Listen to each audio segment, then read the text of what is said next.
Previously on The Walking Dead. Last episode, we saw Negan and the Saviors surround Rick. After gaining high ground over Rick and his crew, Negan does eeny, meeny, miny, mo, and it turns out Abraham is the victim that Negan chooses. Negan kills Abraham, and of course, Daryl punches Negan. Negan kills Glenn as a punishment. Therefore, now Rick has to bow down to Negan, and Negan tells Rick that everything they own and everything they find all belongs to the Saviors now, meaning that the Saviors rule the communities now. That is what we saw last episode on The Walking Dead. Now it's time for The Walking Dead Season 7, Episode 2, titled The Cell and the Well. Carol wakes up on the side of the roads on a wagon. Morgan and a group of people in armored gear are fighting walkers. Carol tries to get up, but she's too weak to fight due to her injury that she suffered after getting shot by a part of the Saviors. Carol still uses the strength that she's got left, and she grabs her gun to shoot the walkers. Morgan tells Carol to get back on the wagon because she's weak, but Carol still moves ahead to fight. They fight the walkers on, and one of the armored men gets attacked by a walker. Carol attempts to run up and save the guy, but she collapses before she can get there. As her eyes shut down, Morgan yells, "Carol!" Therefore, Carol faints and collapses, leading to the intro. We cut to pitch black. There is a door, pitch black in the dark. The door seems to be a cell door. The person who opens the door is Dwight. The door is actually from a cell, and the person in the cell is no other than Daryl. Dwight tells Daryl to eat up real quick because he has to show Daryl around the sanctuary. This is actually the place that the Saviors stay at. This is the place that Negan rules. This is Negan's place and Negan's home. This is the Savior's land. We cut to Rick waking up next to Michonne. Rick takes a shower. Rick is still haunted by the death of Abraham and Glenn. That's all he's had on his mind over the past 48 hours. Everyone in Alexandria is mourning the death of Abraham and Glenn. Rick and Michonne walks into the church after Rick got done showering. Rick walks on top, basically on the stage at the church. Rick explains to everyone about what really happened when they were ambushed by the Saviors the other night. Rick says, "There's really nothing I can do now. Negan and his group has power. They have resources. In about a few days, they are going to come here and do some service here. I know this sounds insane, but this is an insane world. This is how we live for now. We're not fighting them. I can't risk losing any of you again." Everyone in the church is in disbelief in what they just heard because Rick used to be like the most powerful man that they know, and now Rick is just powerless, and now he's just Negan's dog at this point. We cut back to Carol. Carol wakes up in a mysterious room. As she turns her head, she sees that Morgan is sitting there next to a man. Morgan gets up and he tells Carol that she's been out for 4 hours. Carol says, "Where are we?" Morgan says, "We are at a place called the Kingdom." Carol is absolutely confused because she after hearing the word kingdom in a apocalypse, hearing the word kingdom in a apocalypse sounds absolutely ridiculous. Then the random man says, "Yeah, it's true. This is the kingdom." Morgan quickly introduces Carol to the man. The man introduces himself and his name is Richard. Richard tells Carol and Morgan that since they are new arrivals, they must meet the king. Carol quickly says, "King? What king?" Morgan says, "I know it might sound crazy, but the man of this place calls himself a king." Richard says, "Yeah, he's the king of the kingdom, but to make it more simple, he's simply the leader here." Morgan and Richard lightly moves Carol onto a wheelchair. Richard says, "It's time to meet the king." And then it leaves us to a mystery on who exactly is this king that they are talking about at the kingdom. Back to Dwight. Dwight walks Daryl around and he shows Daryl the sanctuary. Dwight tells Daryl that he works for the Saviors now. He'll be the guy who washes their clothes and cleans up after their messes. As they enter the factory, Dwight says to Daryl, "Look, man, I know it's a tough time when you have to work for a group that killed your friends. I didn't fit well here either, but I managed to pull it through. You just gotta accept the fact that you were the reason why your friend died. All you had to do was just sit there and just not punch Negan." This puts Daryl into anger.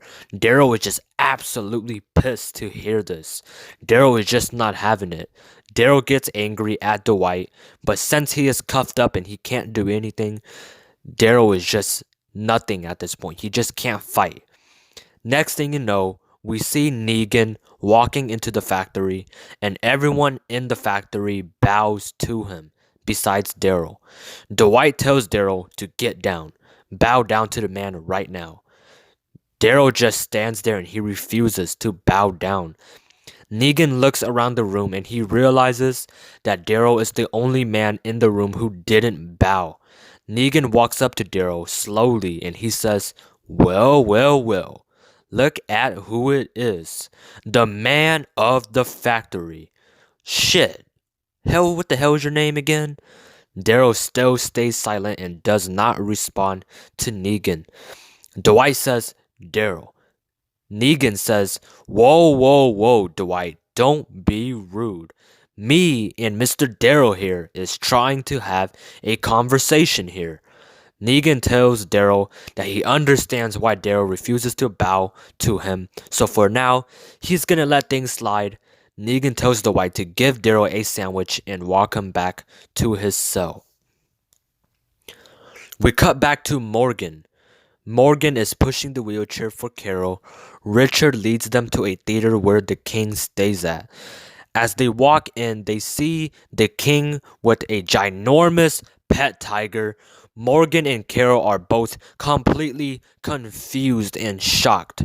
Richard says, "Oh yeah, I forgot to mention, the king's got a pet tiger." The king says, "Welcome to the kingdom, new folks. I am King Ezekiel.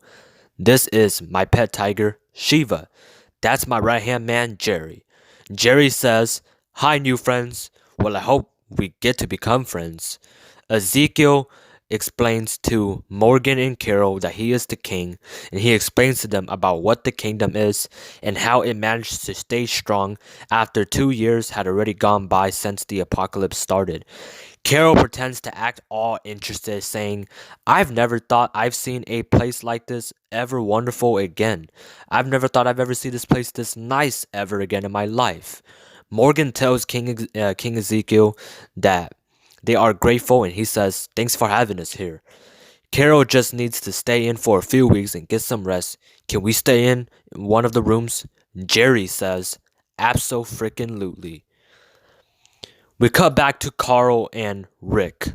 Rick and Carl is standing in front of the wall that has all the names of the people that they've lost. They are looking at Glenn's name on the wall. Rick tells Carl, "Listen, I know you don't want to do this, but we have to surrender to Negan. You saw what he did the other day. He tried to make me chop your arm off. Just imagine what he can do if we fight back."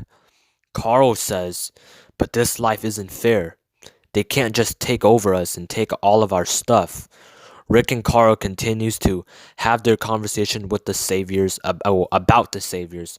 Rick explains why they can't fight back, but Carl refuses to live under their control. Carl walks away. Gabriel walks to Rick and Gabriel says, "When Negan comes, we'll be ready to give them what we can." Rick nods his head to Gabriel. Rick is still depressed over the death of Abraham and Glenn. He starts to break down while looking at Glenn's name on the wall. He bursts into tears. Rosita sees Rick from a far distance and she walks over to Rick and says, "Rick, are you okay?" Rick says to Rosita, "Sorry, Rosita, about Abraham. It was all my fault for putting all of you in this situation. It was all me. Negan got Abraham because of me." Rosita says, "No, Rick, this isn't your fault. We all fought through this together. Glenn and Abraham wouldn't want us to just give up." Rick says, "We can't fight. We don't have enough people. Negan's got a whole army. There's nothing we can do about them." Rick tries to tell Rosita that no matter what Alexandria tries to do, no matter how powerful Alexandria thinks they are no match for the Saviors.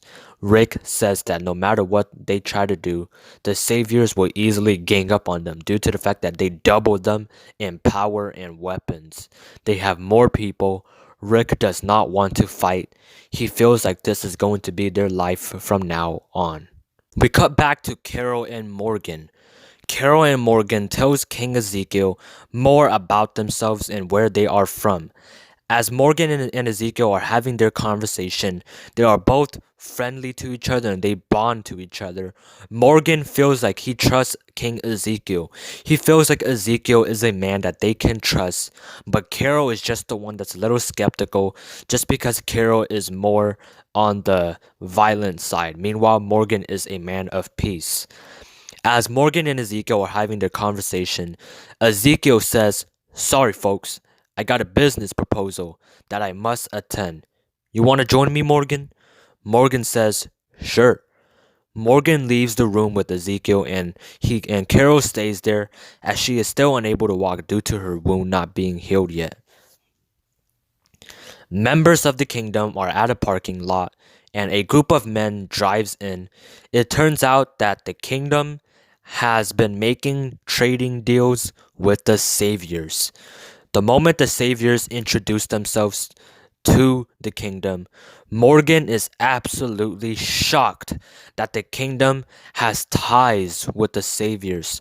Morgan says to Ezekiel, "You work with them?" Ezekiel says, "No, we don't work with them. We work for them.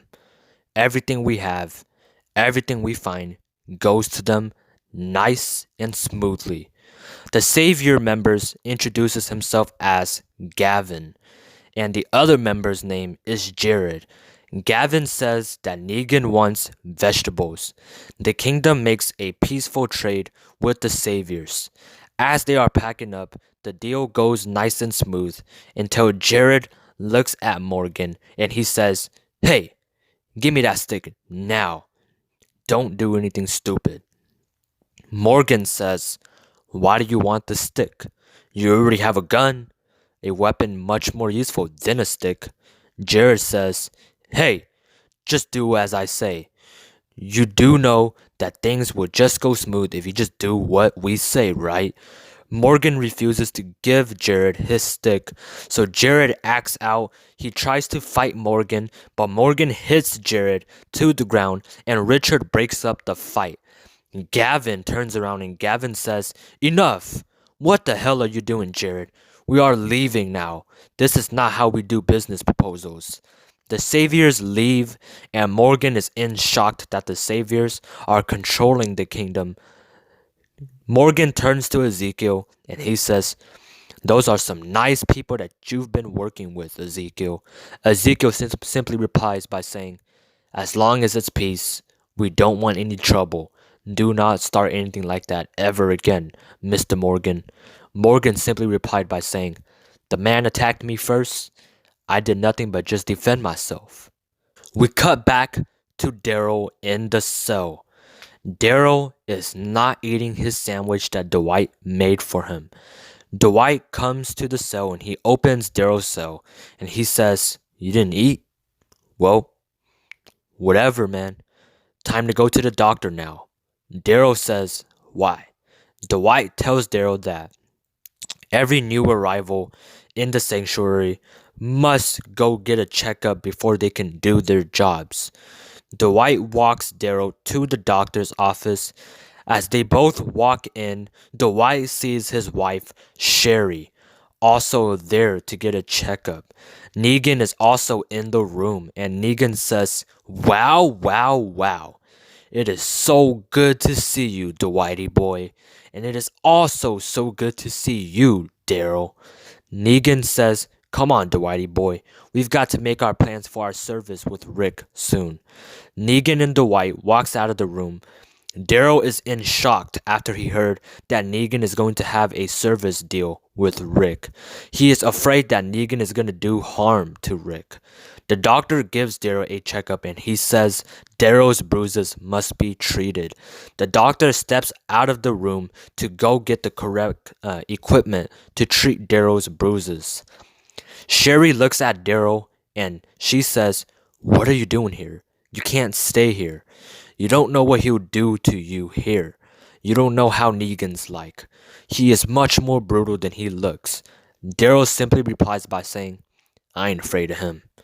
Daryl is just not having it. Sherry tells Daryl that he can't stay here and that he should try his best to get out of here when the time is right.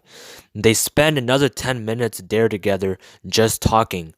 Daryl manages to break out of his cuffs and he opens the door and he tries to escape. Sherry yells at Daryl by telling him that it is not the right time to escape yet. They have guards outside. It's only a right time to do it when no one is watching, but everyone is outside. They can easily see him. Daryl doesn't listen to Sherry, so therefore he still tries his best to get out. Daryl sneaks into the back, and as he sneaks to the back, his plan goes smoothly as he sneaks around cars. He sneaks around multiple cars. He sees the back gate and he's almost about to get out. Right when Daryl tries to climb out, Simon tackles Daryl before he can get away. Simon calls Negan over from his walkie-talkie, and all of the saviors, not all, but most of the saviors confront Daryl. Negan says, well, buddy. How come out of everyone a part of Rick's little crew, you've got to be the most annoyingest little shit out of all of them? Negan tells Daryl that from now on, he will do the dirty work by mopping the floor and cleaning the toilet at the sanctuary. Dwight looks at Daryl and he says, "What you did was real stupid, man." Negan tells the saviors to beat up Daryl but beat him up, but do not kill him. That's what Negan says. Therefore, the saviors continue to beat Daryl and make his bruises much worse. Next thing you know, they keep beating Daryl over and over again. And then Negan goes into his office with Simon, Dwight, and Gavin, who was the man from the kingdom. As they all have their meeting, Negan says, "Tomorrow, we are going to go have our service. We are going to go have our business proposals. Simon, I want you to go to the hilltop tomorrow morning." Simon says, "Yes, sir." Negan says, "I'm going to go to Alexandria. I've been waiting to see this place. I know Rick has a nice home. I've got to go see Rick. I miss him." Next thing you know, Dwight says, "What about me?" Negan says, "Do you want to come with me? You can tag along if you want to." Dwight says, "Sure, why not?" Next thing you know, they make their plans to go to Rick's house at Alexandria tomorrow morning. Therefore, Simon is going to go to the hilltop. Meanwhile, Negan and Dwight are prepared to get ready to go to Alexandria. That leads to us where the camera goes pitch black. That is the end of the episode. It ends with Negan making their plans to go make their service at Alexandria and other communities with the saviors. Therefore, meet us next episode on The Walking Dead Season 7 Episode 3 titled Services. See you guys next time. Peace.